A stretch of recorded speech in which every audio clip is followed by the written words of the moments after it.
દીકરા, હું માં મેલેરી છું. તું શાંતિથી મહેનત કરે છે, કોઈને બતાવ્યા વગર આગળ વધે છે અને તારા સંસ્કારોને ક્યારેય વેચા નથી.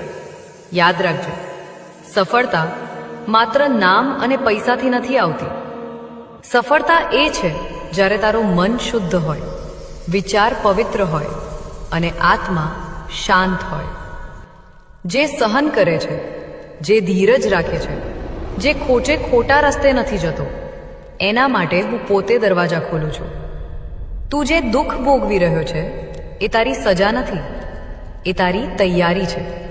કારણ કે તારો સમય હવે બદલાઈ રહ્યો છે, તારો ભાગ હવે જાગી રહ્યો છે.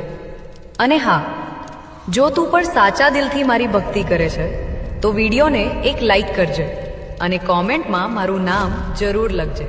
જય માં મેલેડી.